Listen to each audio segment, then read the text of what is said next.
तो आज से एक हफ़्ता बचा है मिस्टर ओलंपिया के लिए और काफ़ी समय से आप लोग इंतज़ार कर रहे थे कि मैं एक अपना फाइनल प्रेडिक्शन लाऊं men's open body building class के लिए, जो कि आपके लिए ले आया हूं। मैं इस वीडियो को बनाते वक्त मैं कुछ चीज़ें सोच रहा था कि इस बार का प्रेडिक्शन थोड़ा सा डिफरेंट कैसे बना सकते हैं। तो मैंने इस बार के प्रेडिक्शन में दो चीज़ें रखी हैं। मैं आपको दो अलग अलग टॉप टेंस बताऊंगा। एक जो टॉप 10 है वो रियलिटी को देखते हुए, और एक दूसरा टॉप 10 मैं बताऊंगा प्रेडिक्शन का, जो कि अगर हम ये बोले अगर 90s के एरा के जजेस की जजिंग पैनल के हिसाब से होती, या फिर जो रियल एक्चुअल बॉडी बिल्डिंग की हम उम्मीद लगाते हैं वो होती, तो वो टॉप 10 कैसे बदल जाते।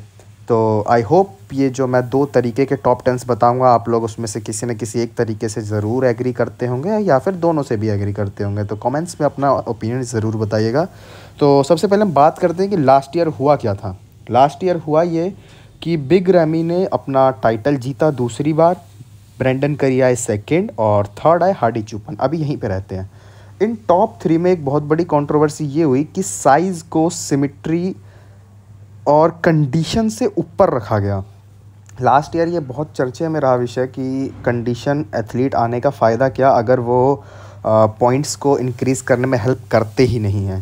तो इस साल उम्मीद तो यही है, जैसा अभी तक पिछले इतने सारे शोज़ हुए हैं, कि इस बार कंडीशन को इम्पोर्टेंस दी जा रही है, लेकिन उससे ज़्यादा साइज़ को ही अभी जजेस देख रहे हैं। तो अगर हम उसकी प्रेडिक्शन को लेके बात करें तो अभी रियल टाइम के प्रेडिक्शन को मैं अगर बताऊं तो मैं अभी भी फर्स्ट नंबर पे बिग रैमी को ही रखूँगा। रीज़न है उसके पीछे ये कि पहली चीज़ तो ये है कि बिग रैमी का साइज़ में अगर उन्हें कोई बीट करे ऐसा अभी कोई एथलीट नहीं है। ये आपको भी पता है, हमें भी पता है, जो जजेस हैं उन्हें भी पता है, और एथलीट्स तक को भी पता है कि साइज़ में आप बिग रैमी को बीट नहीं कर सकते। इसीलिए उनका नाम बिग रैमी है ना, क्योंकि वो साइज़ में बहुत ह्यूज है।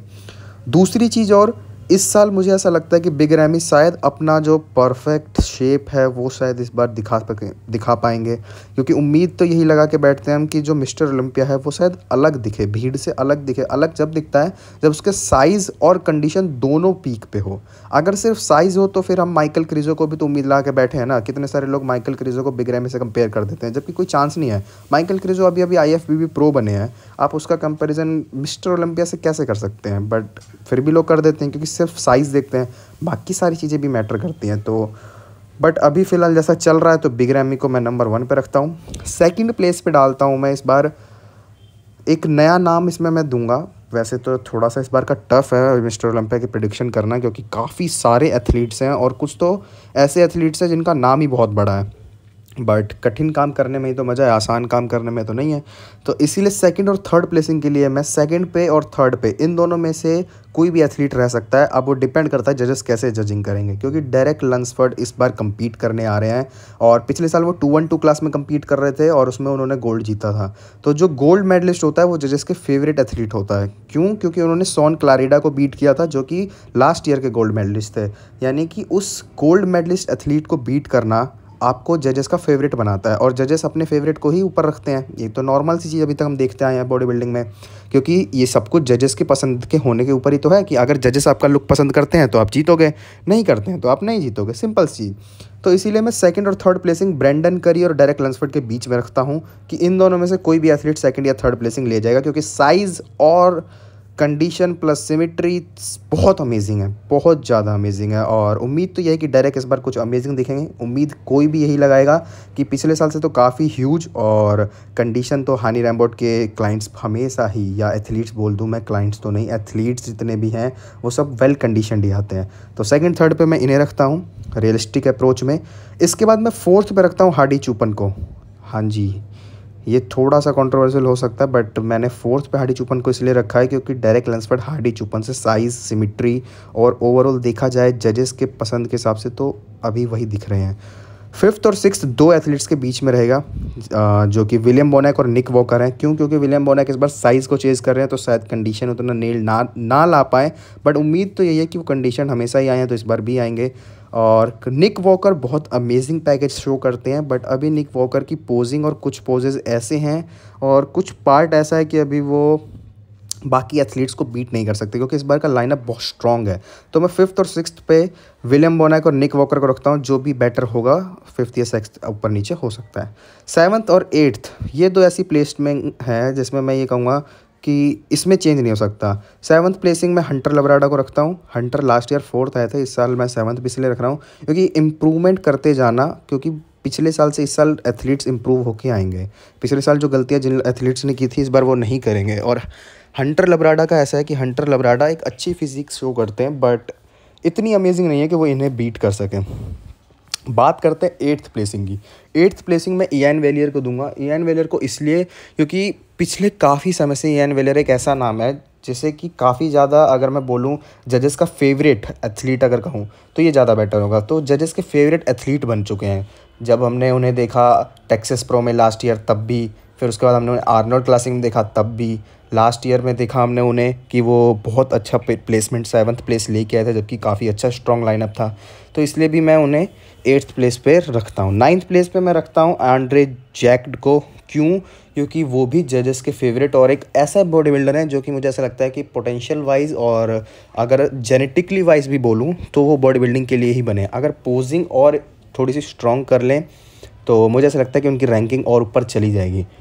ये तो है जो रियलिस्टिक अप्रोच के साथ है। अब मैं बात करता हूँ कि अगर 90s के एरा के हिसाब से होता या फिर मेरी पर्सनल ओपिनियन के हिसाब से होता तो फिर वो टॉप 8 कौन से होते। मैं नॉर्मल टॉप 8 टॉप 9 की बात करता हूँ। नंबर 1 पे मैं रखता हार्डी चूपन को। क्यों?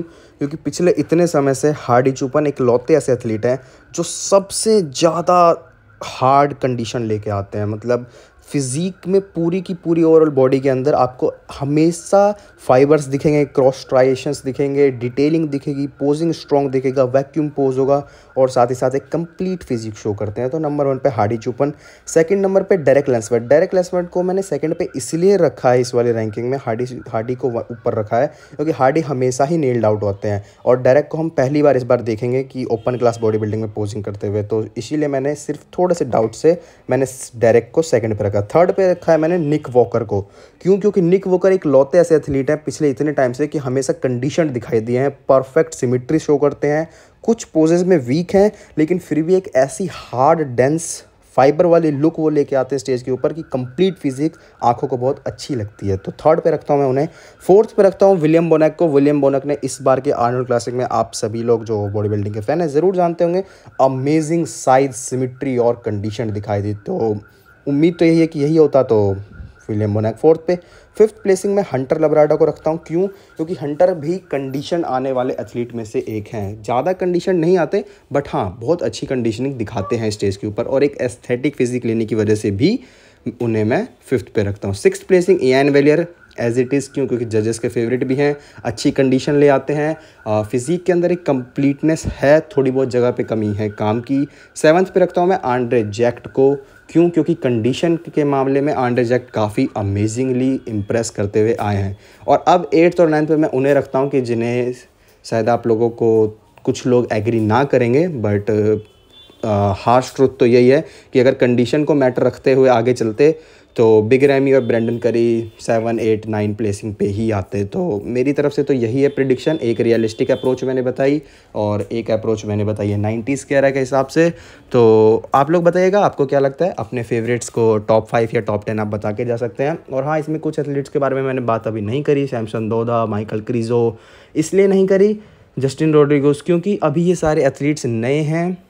इनका हाइप इसलिए ज़्यादा है क्योंकि अभी तक इनको कंपेयर नहीं किया गया है। तो इतने बड़े एथलीट्स के साथ अगर मैं इनका कंपैरिजन करूं तो वो थोड़ा सा एक बार को डाउटफुल हो जाएगा, इसलिए मैंने नहीं किया, नहीं तो वीडियो काफ़ी लंबी हो जाती। आई होप आपको कुछ ना कुछ इसमें एग्री किए होंगे, कुछ ना कुछ चीज़ों में डिसएग्री भी हुए होंगे। तो कमेंट्स में अपना ओपिनियन बताइएगा। आई होप आपको ये वीडियो अच्छी लगी होगी। मिलते हैं नई वीडियो के साथ, तब तक के लिए शुक्रिया, धन्यवाद, जय हिंद।